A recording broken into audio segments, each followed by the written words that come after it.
Singapore, forming the right regulatory framework and getting social acceptance are the two big buckets of challenges that the government faces in its push towards a smart nation, said Senior Minister of State for Communications and Information Janil Puthucheary on Tuesday, June 5. Being a small and resource-constrained country, Singapore cannot afford to be in the too late zone, and the government sees the Smart Nation effort as an opportunity for significant transformations in the economy and society, he said. But there remain challenges, one of which is figuring out the right regulatory structure and avoiding possible downsides given the lack of prior experiences and success models, said Dr. Puthucheary in response to a question posed during a panel discussion at the Smart Nation Innovations Week opening symposium. To help with it, the government has since taken on the approach of a regulatory sandbox which has found success in industries such as financial technology, fintech, monitored by the Monetary Authority of Singapore, MAS. This idea of creating a safe space for experimentation will be applied to other domains where uncertainties remain about the appropriate regulatory structure to drive innovation, he added. The second challenge, according to Dr. Puthucheary, is how digital transformation initiatives remain a hard sell to Singaporeans amid fears about job losses and privacy, as well as how a significant portion of the local population are not English educated or digital natives. All these add to the challenge of convincing Singaporeans that the transformation will be beneficial. There is anxiety about how much value this is to them, said Dr. Puthucheary. This is where the country's first digital readiness blueprint comes in. In response to a question from Channel News Asia during a group interview after the opening symposium, Dr. Puthucheary said, that looks at issues around access, literacy and participation. How do we give Singaporeans increasing access to the benefits of the digital revolution, and how do we make sure they have literacy and skills needed to participate in the online space? Efforts are also underway to help workers navigate disruption of technology on jobs, an issue that is not something to shy away from given how it is very real concerns, he said. For example, the labour movement is committed to retraining and reskilling the local workforce, while education institutions here are ensuring that students are well prepared for opportunities in the current world.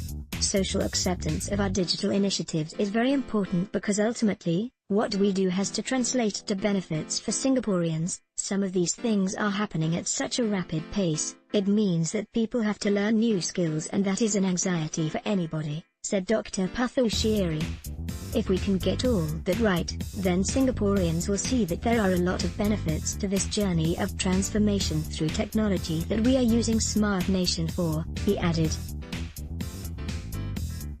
Two panel discussions on digital transformation across nations and cities were held as part of the Smart Nation Innovations Week opening symposium on June 5, 2018.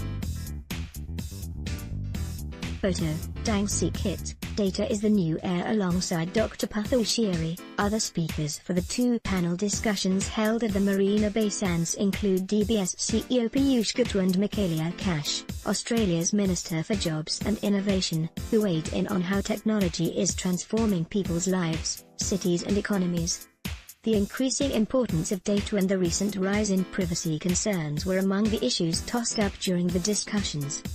For instance, data has had profound implications on the banking sector by changing how things work and allowing everyone, ranging from startups to big tech oligarchs, to dip their toes into the industry, said Mr. Gupta. Data is a big thing, he said. People call data the new oil.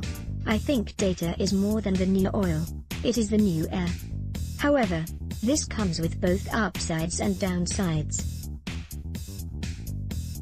While digital technology has paved the way for financial inclusion, it also has unintended consequences on areas like jobs, added Mr. Gupta. Citing DBS as an example where the use of technology has allowed it reduce the number of employees at its bank branches and call centers by half. The chief of Singapore's biggest lender said, "We have been automating and digitizing. But what does that mean to the nature of jobs?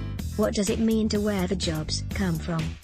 Ms. Harriet Green, Chairman and CEO of IBM Asia Pacific, said the issue of data stewardship is at the heart of digitization, be it for governments or businesses. Noting that 80% of the world's data currently belongs to companies and is not searchable, she added, with a greater power comes a deep responsibility around stewarding and being the guardians of the data of our clients and of the people that give us that data. On the issue of privacy fears, Dr. Puthucheary said putting in place the right type of protection will be appropriate, such as making sure that citizens have the recourse to either appeal, challenge or to secure their privacy. However, this should be done in a way that does not constrain business opportunities. The opportunities that will be available through the analysis of data are likely to increase, and we must make sure that we all benefit from that process, he said. There is some clear anxiety given what has happened recently, and it's appropriate that we correct and put in place the right type of protection. But I think we also want to give ourselves the opportunity to think about how not to constrain the business model and business opportunities.